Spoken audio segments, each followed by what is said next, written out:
Hello, my name is Robin Mitchell, and today Electric Pages is here at Embedded World in Nuremberg, and I'm joined by Roland Dudomain, VP Engineering for ESOL, based in France, but covering all over Europe for the sales of and services of our software. Understood. Thank you for having us. Yeah, Thank you. Thank you. So to start off, just talk a bit about the product that we're looking at today and what it does. Okay, so the core of our product offering is MCOS. Right. MCOS is a real-time OS. It has a specific design because it's a multi-kernel, and that gives us an increased amount of parallel execution. It's a specific design that changes really the core of the scheduling inside the RTOS, and that makes it, well, again, more parallel, brings more freedom from interference, and etc. The main flavor of it is MCOS POSIX, which is designed for the big core, so it's a big RTOS in a way. It's meant to replace or go side by side with Linux, and it proposes a POSIX operating system interface, which means that you can develop on Linux and transport to MCOS really quickly and naturally. Okay. And then there's an extension of it called MCOS Hypervisor. Right. Yeah, sorry. Yeah. So the thing we're announcing at this event is that we now have a more how do I call that? A more integrated environment, Right, yeah. that includes not only just the RTOS and the tools on the side, but also the command line tools, Yeah. and additional things around in a unified way, so that the deployment of it becomes simpler. Yeah. For example, that means that as a developer, you can install it and you get all the software directly for you. But as a DevOps, where you don't care about installing the Eclipse IDE, you don't care on installing the graphic stuff, you can install still the operating system and the basic blocks and the compiler and the command line tools, and that's going to be integrated into CI/CD. So we do cover the two aspects of both the developer perspective and the CI/CD perspective in the one single installation. So that means that the upgrades can be more seamless. So in this diagram here, it says self-driving. Are we saying that this MCOS is specifically for self-driving systems? It's a good, interesting question. So MCOS and MCOS POSIX specifically addresses the complete embedded market. That includes automotive for sure, but we have industrial customers, and we're happy to deal with medical or any embedded system, even cloud. And so it's not self-driving, but more like autonomous. So the operating system itself is the base of the software. Right. Then on top of it, that's right, you can have the autonomous driving framework. And for example, ESOL has a lot of experience in the ROS area, and we were one of the founders of the AutoWare Foundation, which, like you said, actually brings a framework for autonomous driving. This framework is something that's fully open source, and we're happy to help our customers use it. On our RTOS is the ideal situation, obviously. Yeah. But if they want to use Linux for prototyping, that's fine with us as well. Then it's not a product offering, it's more a service offering. And in the ideal case, if they use both, then you get the best. And so like the MCOS is sitting at the bottom, and then your services sit on top. Correct. Right. Because and that's quite important, because we cover the base for the customer. Yeah. We can provide the safety platform for the customer. Then there's a basis for how the customer can build their own application, and really what the customer should focus on is the differentiating factors. How the autonomous driving will be configured. Will they allow this use case or not this use case? And when that's done, then having the basic blocks of ROS2, of AutoWare, that will already provide all the base services for doing all the mapping, the navigation, the decision making, and so on, is something that's quite making the complete self-driving system closer to reality. So we get them all the 70% or 80% all the way, and then of course they have the hardest part, the 20% remaining. Which is the 80% of the effort, but... Of course, but that's also where we can help them with consultancy on architecture, optimization of the architecture, and also safety, because usually you don't need everything to be safe. And I think what's interesting as well is that system to be safe. Is that earlier on you were saying that this is a collection of different a collection of different companies came together with this, didn't they? That's right. So on one side, we have our product, which is really core to ESOL and Yeah. completely homegrown, homemade by That's ESOL. yours. That's your baby. That's really basically, yeah. ours. On the other side, we are playing in consortia quite a bit. And the Autoware Foundation is indeed a consortium where you have a lot of members. You can go to autoware.org And you can see everyone who's to sort of see all of them. But it was funded with Toyota, and turns out that even my engineering school actually participated in it. Oh, right, brilliant. Brilliant. And UTBM, French one. And in the end,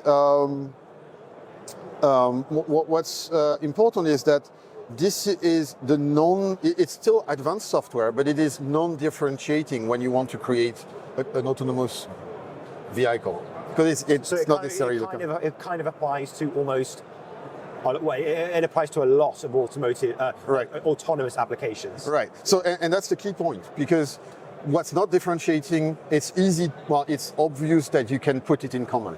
Yeah. We're also very active in AUTOSAR, and AUTOSAR is the same game.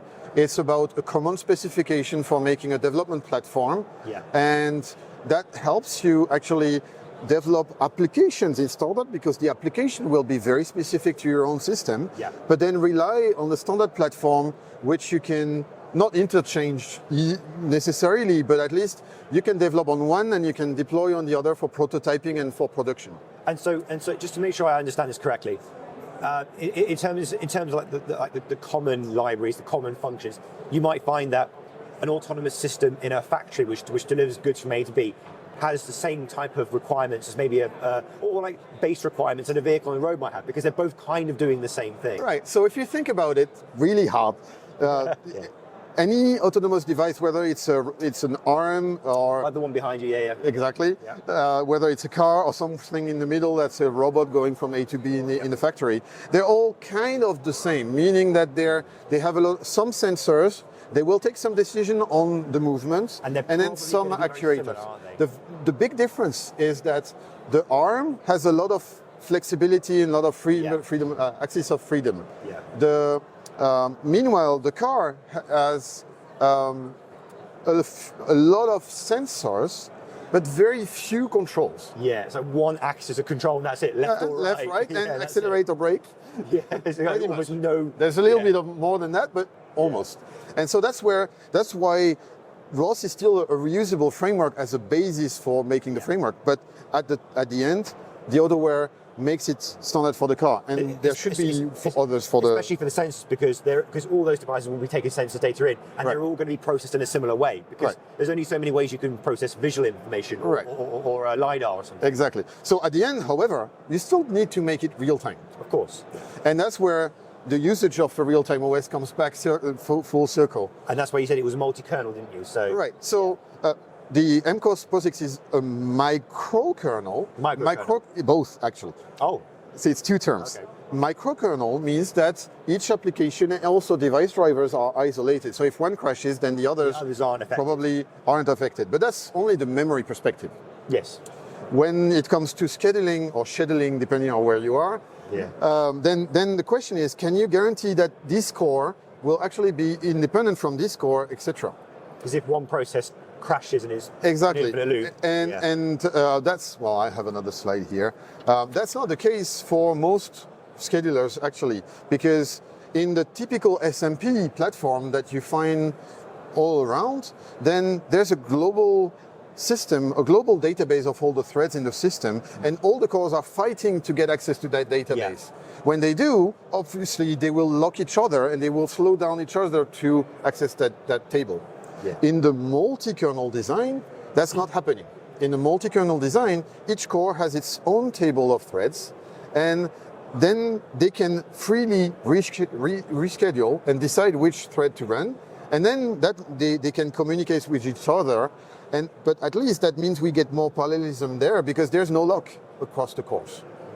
That's quite useful. So if you've got a system like an autonomous vehicle, and it needs to be doing 10 different things at once, checking the roads, making sure LiDAR's working, checking the engine, You don't want to have something suddenly get locked up because, oh, I can't see anymore because the camera's not working, so suddenly the entire system shuts down. Very precisely, and that's how when you do safety mixed critical things, Exactly. that becomes really important. That also applies to hypervisors, by the way. Right. Because when you have guests, they also try to do a lot of things, and sometimes they will rely or be scheduled by the hypervisor. Yeah. But if there is interference because of that SMP hypervisor, you also get the effect of one guest on top of to another. Yeah. But with the multi-kernel, and for us, multi-kernel hypervisor, you still have the same advantage double.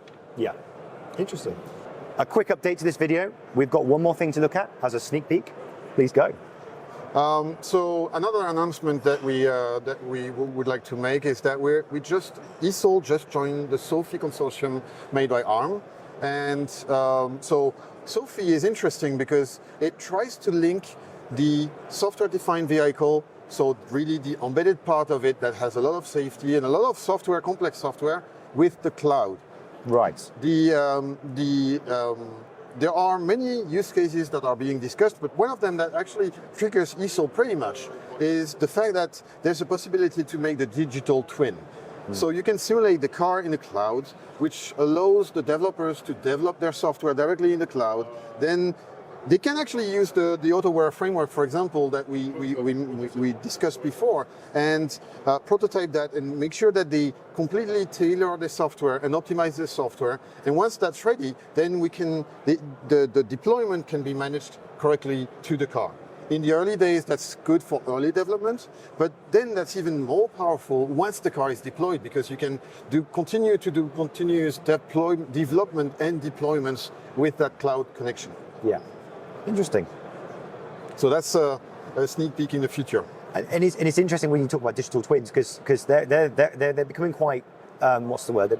Not a trend, but they're becoming quite popular in the engineering community. Right. So if you can create a software version of a car that's a twin of something that's real, you can also train AI models of the data which you simulate, because so a car might be able to get 10,000 miles of testing, but in a simulation you could probably do 100,000 miles. Right. And so Exactly. and so you can refine your model to react better to real world data. Right. But since you mentioned AI, we're ruling out any safety. Of course. But on the side of it, on the side of the AI, there will be some safety components. Yes. And so you're right. You can train the AI, but you can also you can also make sure that that AI will behave correctly, and that all those cases of the AI, including the bad ones, if they happen, are correctly managed by also the software, the real-time software running on it, because you can simulate the whole environment. And that's where, yes, you can take the advantage on the cloud for the training, and you can take the advantage on the cloud for this total integration. Of course. So if an engineer out there watching this video wants to get into your MCOS microkernel and multi-kernel, what would you recommend that they do? Well, the first thing to do is obviously to contact us. Then we can talk to them, and we can try to understand what they want to do, because giving them the platform is a good thing, and we're happy to do that. Yeah. And I have almost forgot, we can deliver full source for the platform. Oh, excellent. Which is quite nice for the integration. Yeah. And so the advantage, so talk to us. We'll be happy to set up an evaluation, and also to figure out together how to confirm that this is the right solution. Yeah. Because that's quite important also. Which is also very, very important. Anyway, thank you ever so much for taking the time to see us today. It was a great pleasure. pleasure. Yeah, Thank you thank very much.